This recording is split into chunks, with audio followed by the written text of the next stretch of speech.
ಮನೆಯಲ್ಲಿ ಅವಿತು ಕುಳಿತಿದ್ದ ಚಿರತೆಯೊಂದು ಯುವಕನ ಮೇಲೆ ದಾಳಿ ನಡೆಸಿ ಅಲ್ಲಿಂದ ಪರಾರಿಯಾದ ಘಟನೆ ಅಂಕೋಲಾ ತಾಲೂಕಿನ ವಾಸರಕುದ್ರಗಿಯ ಉಳಗದ್ದೆಯಲ್ಲಿ ನಡೆದಿದೆ.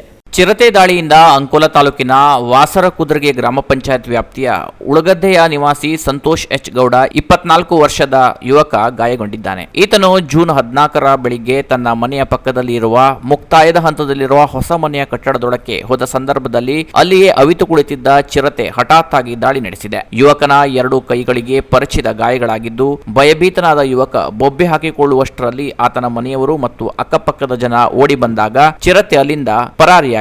ಕುಟುಂಬಸ್ಥರು ಮತ್ತು ಸ್ಥಳೀಯ ಪ್ರಮುಖರು ಗಾಯಾಳು ಯುವಕನನ್ನ ತಕ್ಷಣ ಅಂಕೋಲಾದ ತಾಲೂಕು ಸಾರ್ವಜನಿಕ ಆಸ್ಪತ್ರೆಗೆ ಸಾಗಿಸಿ ಚಿಕಿತ್ಸೆ ಕೊಡಿಸಿದ್ದಾರೆ. ತನಗಾದ ಗಾಯ, ನೋವು ಹಾಗೂ ಆಘಾತದಿಂದ ಯುವಕ ಚೇತರಿಸಿಕೊಳ್ಳುತ್ತಿದ್ದಾನೆ. ಸಿಪಿಐ ಚಂದ್ರಶೇಖರ್ ಮಠಪತಿ ಮತ್ತು ಅಂಕೋಲಾ ಪೊಲೀಸ್ ಠಾಣೆಯ ಹಿರಿಯ ಅಧಿಕಾರಿಗಳು ಮತ್ತು ಸಿಬ್ಬಂದಿಗಳು ಆಸ್ಪತ್ರೆಗೆ ಭೇಟಿ ನೀಡಿ ಈ ಬಗ್ಗೆ ಮಾಹಿತಿ ಪಡೆದಿದ್ದಾರೆ. ಉಳಗದ್ದೆ ಭಾಗದಲ್ಲಿ ಜನವಸತಿ ಪ್ರದೇಶದಲ್ಲಿ ಕಳೆದ ಕೆಲವು ತಿಂಗಳುಗಳಿಂದ ಚಿರತೆಯ ಹಾವಳಿ ಜಾಸ್ತಿಯಾಗಿದ್ದು ಕೋಳಿ, ಸಾಕು ಪ್ರಾಣಿಗಳನ್ನ ಹೊತ್ತೊಯ್ಯುತ್ತಿರುವ ಘಟನೆ ನಡೆದಿದೆ. ಈ ಬಗ್ಗೆ ಅರಣ್ಯ ಇಲಾಖೆಗೆ ಮಾಹಿತಿ ನೀಡಿದ್ದರೂ ಪ್ರಯೋಜನವಾಗಿಲ್ಲ ಎಂಬುದು ಗ್ರಾಮಸ್ಥರ ಆರೋಪವಾಗಿದೆ. ಈಗಲಾದರೂ ಅರಣ್ಯ ಇಲಾಖೆ ಅಧಿಕಾರಿಗಳು ಎಚ್ಚೆತ್ತುಕೊಂಡು ಚಿರತೆಯನ್ನ ಸೆರೆ ಹಿಡಿಯಲು ಅಗತ್ಯ ಕ್ರಮ ವಹಿಸಬೇಕೆಂಬ ಆಗ್ರಹ ಜಾಸ್ತಿಯಾಗಿದೆ. ಈ ಬಗ್ಗೆ ಈಗಲಾದರೂ ಅರಣ್ಯಾಧಿಕಾರಿಗಳು ಏನು ಕ್ರಮ ವಹಿಸುತ್ತಾರೆ ಎಂಬುದನ್ನು ಕಾದು ನೋಡಬೇಕಿದೆ. Canara plus news, Ankola.